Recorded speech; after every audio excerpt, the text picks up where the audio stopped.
Texas Redfish Hunter TV.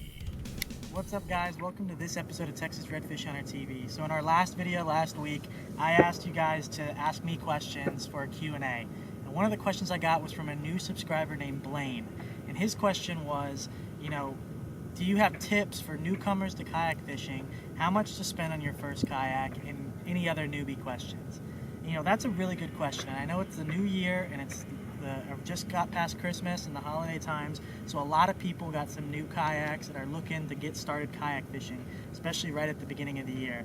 So it was such a good question, and it takes too long to answer that I'm going to make a whole video just for getting started kayak fishing and tips. So that's what I'm going to do today. Cora and I are out here in Moses Lake. I'm going to do some fishing while I talk to you guys about what we're taking about tips for beginners.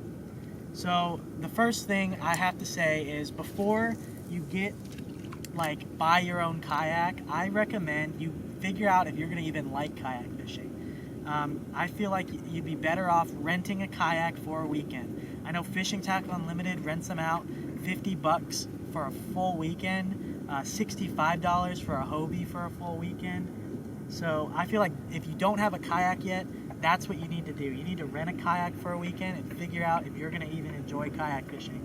I enjoy it and I love it, and a lot of people do, but there's also people who don't. So you need to figure out if you're going to enjoy just being on the water in a kayak. The next question was how much to spend on your first kayak.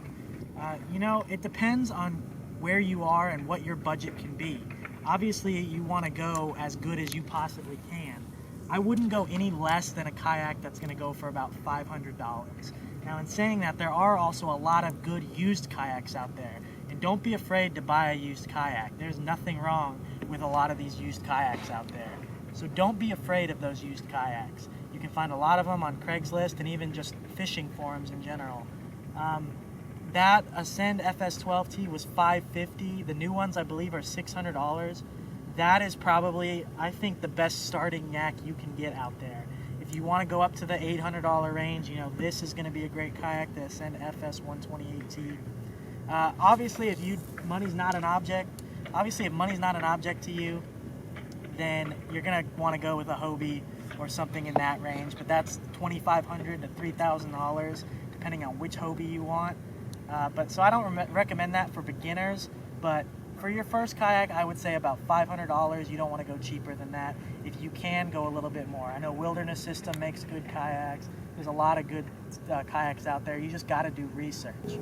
So another thing about which kayak to choose, personally for me, if it's going to be your first kayak, you want something that's going to be extremely stable.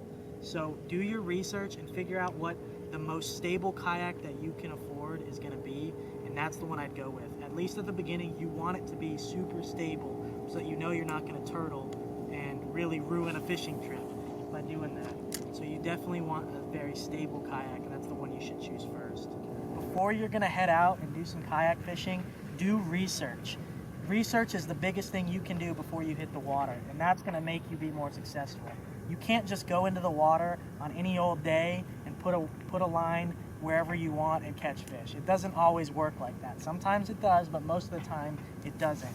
You need to be able to figure out where the fish are going to be, and the easiest way to do that is to do research. Go to fishing forums, Texas Kayak Fishermen. There's a lot of just people posting fishing reports. Figure out what they're doing. Figure out a lot of different stuff. So research your spots. Finding spots. I use Google Earth to find all of my spots. I'm looking for, marsh drains, water movement, good grassy areas, stuff like that on Google Earth is what I look for. So that's what I use to find my spots, and I recommend doing the same. But before you go out on the water, do your research and figure out where the fish are going to be or where you think the fish are going to be, and then you can start building up to success. Now, when you get out on the water, the first thing I can really say, which makes the biggest difference and made the biggest difference for me and Cora, is use live bait at first. If you're going to be throwing lures from the beginning, it's not always easy. So I recommend using live bait. You're going to be more successful with live bait. You're going to start liking kayak fishing more using live bait. And once you're confident on the kayak and you're ready to go out there and try to throw some lures at these fish to get them to bite, then move up to lures, work your way towards lures. But first, use live bait and figure out where the fish are. And that is really what makes it so successful. Cora almost exclusively throws live bait because she loves just being able to relax out on the kayak, let the bait do the work, and then she gets to reel in the fish. So again, and that's great. There's nothing wrong with doing that. And it puts a lot of fish on the stringer, especially right at the beginning. So don't be afraid to use live bait and then work your way up to lures when you're confident on the kayak and you're confident in your spots. That's the biggest thing. Alright, so the next tip I have for you guys is figure out what fishing conditions are and keep track of them. Before you go out, figure out when that tide's moving. You're going to want a moving tide. Whether it's in or out, you can figure out where the fish are when it's moving out. You can figure out where the fish are when it's moving in. But the biggest thing is keep a record of it. Keep trip logs. Figure out what the temperature was that day. Was it sunny? Was it overcast? What were the winds like? What was water clarity levels? Stuff like that's going to really keep you from making the same mistake twice, or it's going to put you back on the fish when those conditions repeat themselves. So keep track of the conditions that you are fishing. That way, if you have a really good day in those conditions, you can repeat that. And if you don't have a good day, fish on, fish on, fish on. Oh!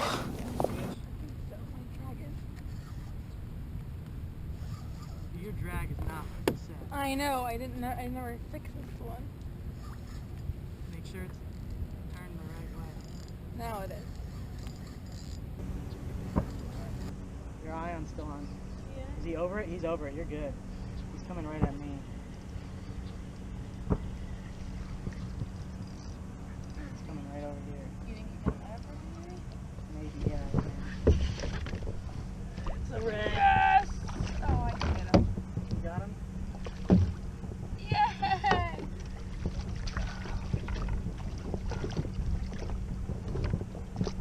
Come on, Cora. Nice. If you want to see this clip or this trip in its entirety, be sure to hit the link that I'll leave at the end of the video to check out the last video we posted on the channel. Well, as you can see, you never really know when you're going to hook a fish, even when you're filming. So that's a good point. She's using live shrimp out there, and that's still producing fish. So don't be afraid to throw live shrimp instead of lures, at least at first. That's when you're going to be most successful, in my opinion. Now, after that rude interruption, I'm not quite sure what I was talking about. So yeah, I'm pretty sure I was talking about the weather conditions. Just make sure you keep a trip log, and that way you know what you did and when you can do it again. Alrighty guys, so I think as far as beginner tips go, that's what I'm going to leave it at. If you have any further questions, leave it in the comment section below or email me at redhuntertx@gmail.com. I'd be happy to answer any more questions that you guys have. Also, continue to ask questions in the comment section below for the Q&A for next week. You can also ask questions at the email or on Facebook or Instagram. Facebook, it's Texas Redfish Hunter TV. Definitely like us on Facebook. That's where we're going to be doing daily updates of what we're doing. That's where I will post all of our fishing reports, and you guys can share your fishing reports with me as well. Also, Instagram, we post a lot of pictures. Cora has a real nice camera now, so we're posting a lot more pictures lately. That's Texas Redfish Hunter. Thank you guys for your continued support. If you guys want to see me and Cora catching a ton of fish, definitely subscribe to the channel. I'll leave a link at the end of the video. Also, I'll leave links to our previous videos of us catching a ton of fish like Cora caught today. Again, thank you guys for your support. Shout out to Keith. He was a fan that we saw on the launch. Shout out to Keith. Thank you for your support. And I will see you guys next time.